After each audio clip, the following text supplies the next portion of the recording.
Chers amis, l'heure est grave.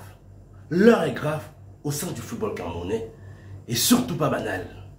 Hier, on a assisté à un communiqué qui fait état de la désignation du staff des Lions Indomptables, signé par Samuel Eto'o fils, président de la Fédération camerounaise de football.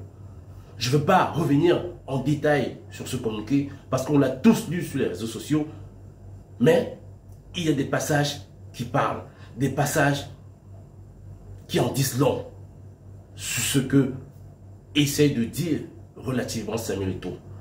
Parce que dans ces échanges épistolaires, on voit bien que, en tout cas dans ce dernier, qu'il essaie clairement de dire que le ministre des Sports semble ne pas comprendre les fondamentaux du droit du sport.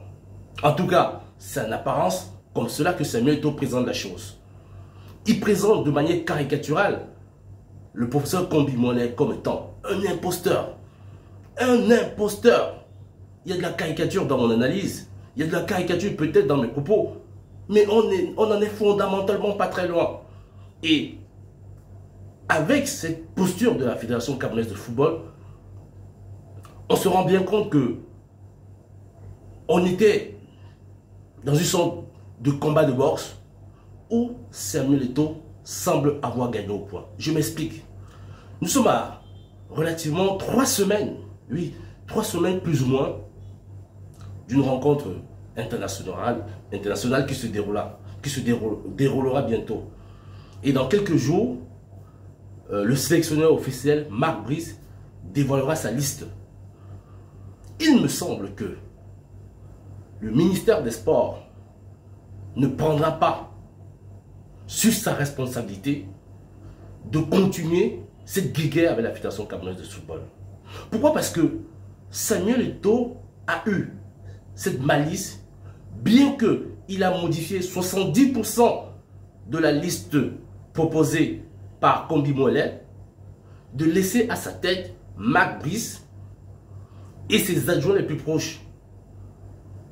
Et en cela, Samuel Eto'o, en tout cas selon lui, aura respecté les desiderata du ministre Kombi Molet.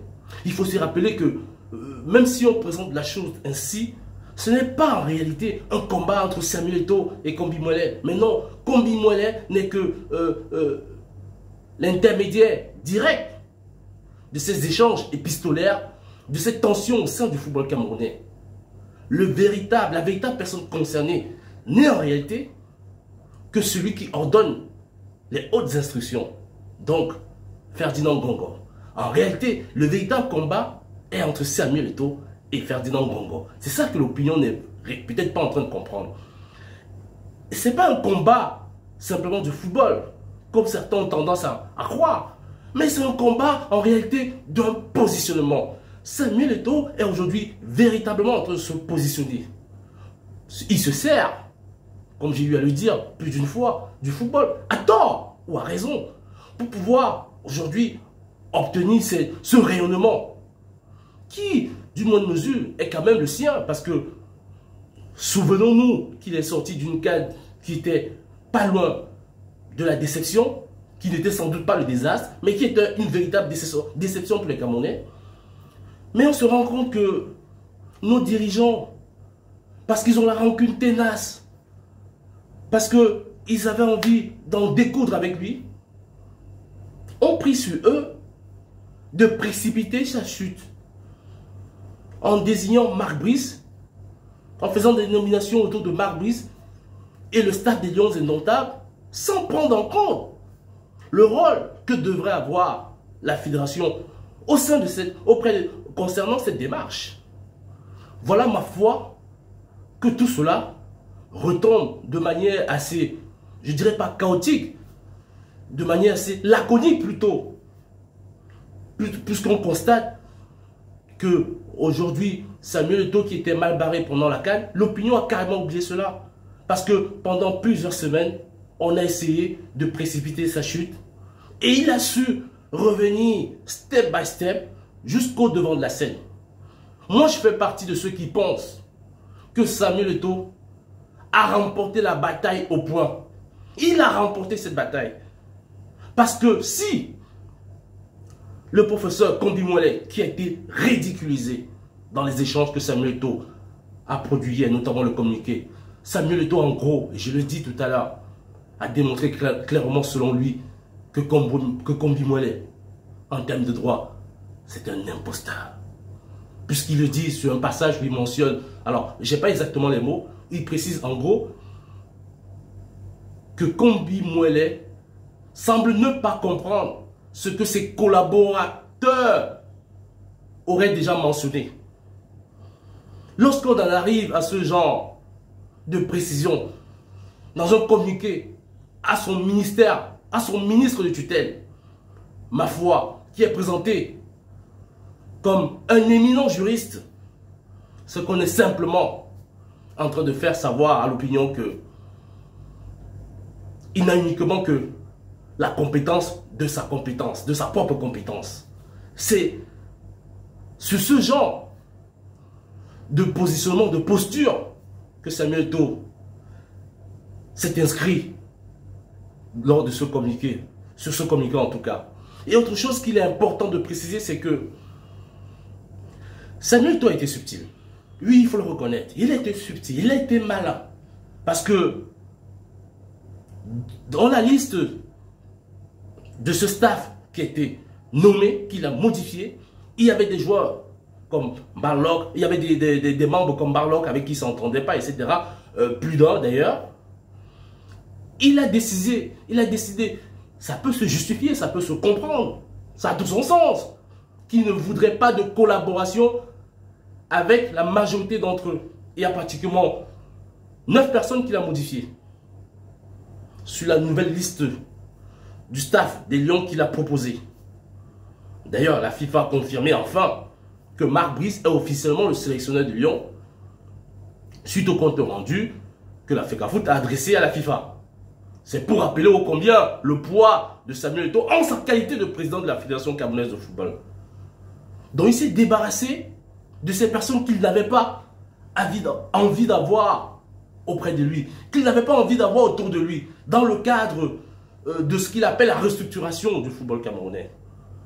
Mais il y a un point essentiel qu'il faut noter, que l'opinion ne comprend pas. Parce qu'il s'est donné le droit d'écarter autour de lui des personnes avec qui il est en conflit.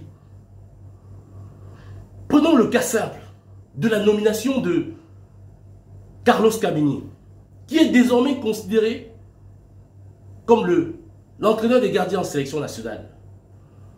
Mais à votre avis, pourquoi Samuel Eto'o n'a pas décidé de nommer Ngandi, par exemple, l'ancien international, l'ancien gardien du Tonnerre? Pourquoi Samuel Eto'o n'a pas décidé de nommer Jacques Songo, à votre avis? Pourquoi Samuel Eto'o n'a pas décidé de maintenir Ali Mbouka, avec quel a priori il n'a pas de véritable problème? Non, il n'en a pas. C'est un choix qu'il a voulu faire. C'est un choix qu'il assume. Il a décidé de nommer Kameni à ce poste parce qu'effectivement, comme vous le savez bien, en sélection, nous avons un trio de gardiens. Et nous avons essentiellement le cas André Onana. Idriss Carlos Kameni et André Onana, ça je vous donne une information officielle, c'est deux personnes qui ne s'entendent pas, qui ne s'apprécient pas et qui se regardent depuis plusieurs années en chien de faïence. Samuel Eto'o en est conscient. Samuel Eto'o en était conscient. Mais toujours, ou malheureusement assez souvent, c'est qu'il n'a pas voulu se mettre à dos, c'est-à-dire des personnes avec qui il n'avait pas envie de collaborer pour des hommes X, Y ou Z. Il s'est dit que pour le cas Onana, je vais quand même lui fourguer une personne avec qui il est en guéguerre. Histoire que, peut-être que cette fameuse guéguerre continue. Parce qu'il aurait pu se passer de Kameni et dire que, comme il y a une guéguerre que je sais et que je n'aimerais pas qu'elle perdure, je vais désigner une autre personne à ce poste. Pour calmer les ardeurs de la guéguerre qui est entre eux. Mais non. Et aujourd'hui, on sait très bien que, au vu de cette situation, au vu de cette nomination, ça pourrait aussi appeler André Onana à revoir ses positions. On ne sait pas comment la chose va se présenter, comment est-ce que la suite de cette histoire. Mais toujours est-il que tout cela n'augure pas d'une ambiance sereine au sein de la tanière. Sereine déjà dans le plan administratif, puisqu'on sait que à tout moment, on va essayer d'abattre les uns ou les autres, et sereine aussi au sein de la tanière en elle-même sportivement.